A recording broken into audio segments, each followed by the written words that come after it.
Koromito atau Karmatian adalah sebuah gerakan militan Syiah Ismaili yang berpusat di Al-Aqsa, wilayah timur Arabia, di mana mereka mendirikan sebuah negara agama pada tahun 899 Masehi. Kelompok ini menganut aliran sinkretis dari Syiah Ismailiyah 7 Imam, dan diperintah oleh dinasti yang didirikan oleh Abu Sa'id Al-Janabi. Mereka menolak klaim Khalifah Fatimiyah, Abdallah Al-Mahdi Billah sebagai imam, serta tetap berpegang pada keyakinan akan kedatangan Mahdi. Sebagai bentuk perlawanan, mereka memberontak melawan kekhalifahan Abbasiyah dan Fatimiyah. Pada tahun 930 Masehi, Karamitah yang dipimpin oleh Abu Tahir Al-Janabi menyerbu Mekkah, menimbulkan kemarahan besar di dunia Muslim. Mereka mencuri Hajar Aswad dan mencemari sumur Zam-Zam dengan mayat selama musim haji. Asal-usul nama Karmatian atau Karamitah masih diperdebatkan. Sebagian sumber mengaitkannya dengan nama Hamdan Karmat, pendiri sekte ini. Nama Karmat diduga berasal dari bahasa Aram yang berarti berkaki pendek, bermata merah, atau guru rahasia. Sumber lain menyebutkan bahwa kata ini berasal dari bahasa Arab Kormat, yang berarti menulis dengan huruf yang berdekatan, atau berjalan dengan langkah pendek.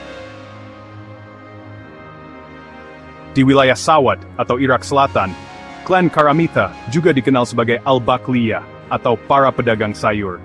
Mereka mengikuti ajaran Abu Hatim Al-Zuti, yang pada tahun 908 Masehi, melarang penyembelihan hewan, serta konsumsi lobak dan tanaman alium seperti bawang merah, bawang putih, dan daun bawang.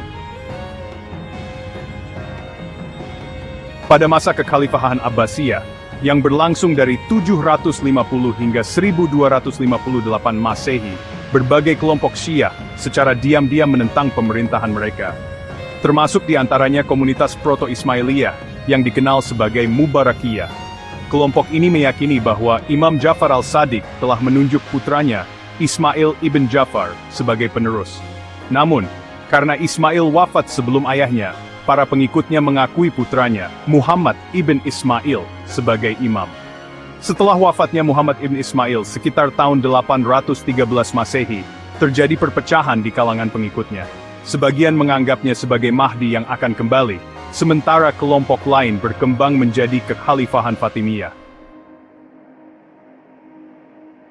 Selama periode ekspansi, Karmatians menghadapi banyak konflik internal. Perselisihan tentang kepemimpinan dan interpretasi ajaran menyebabkan perpecahan di dalam komunitas mereka.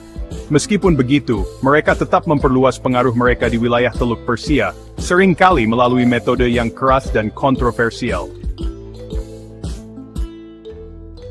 Gerakan Ismailiyah berkembang pesat di Khuzestan, Iran Barat Daya, di bawah pimpinan Al-Husain Al-Ahwazi. Pada tahun 874 Masehi, Hamdan Karmat, seorang pengikut ajaran ini, mulai menyebarkan pengaruhnya di Irak Selatan. Ia dan saudara iparnya, Abdan, membangun pusat keagamaan dan militer di berbagai lokasi, termasuk Yaman, Arab Timur, atau Bahrain Arab, dan Afrika Utara. Pada tahun 899 Masehi, terjadi perpecahan dalam gerakan ini setelah perubahan kepemimpinan di Salamiyah, pusat Ismailiyah. Minoritas Ismailiyah yang mendukung Abdallah Al-Mahdi Billah, mengklaim bahwa ia adalah keturunan Imam Muhammad yang muncul dari persembunyian sebagai Mahdi. Namun, Karmat dan pengikutnya menolak klaim ini, yang menyebabkan mereka memisahkan diri dari gerakan utama Ismailiyah. Di Bahrain, kelompok Karmatian dipimpin oleh Abu Sa'id Al-Janabi, seorang Persia dari Janaba, pesisir Fars. Ia berhasil merebut ibu kota Bahrain, Hajar, dan Al-Hassa pada tahun 899 Masehi, menjadikannya pusat pemerintahan mereka. Mereka menolak ziarah ke Mekkah dan melakukan serangan terhadap kafilah haji. Pada tahun 906 Masehi, mereka membantai 20.000 jamaah haji yang kembali dari Mekkah. Pada puncak kekuasaannya, di bawah Abu Tahir Al-Janabi, kaum Karmatiyah hampir merebut Baghdad pada tahun 927 Masehi, dan menjarah Mekkah pada tahun 930 Masehi. Mereka juga menyerang Madinah, mencemari sumur Zam-Zam, serta mencuri Hajar Aswad, yang baru dikembalikan pada tahun 952 Masehi, setelah Abbasiyah membayar tebusan besar. Menurut sejarawan Yitzhak Nakash, negara Karmatiyah memiliki ekonomi berbasis perbudakan yang kuat. Perkebunan mereka di Hassa dan Katif dikerjakan oleh sekitar 30.000 budak Ethiopia. Masyarakat mereka menerapkan sistem tanpa pajak bagi penduduk, dan mereka yang miskin dapat menerima pinjaman tanpa bunga. Mata uang lokal berupa uang timah digunakan dalam transaksi. Sistem ini bertahan lama, terbukti dengan koin Tawila yang dicetak pada tahun 920, dan masih digunakan di Hassa hingga awal abad ke-20.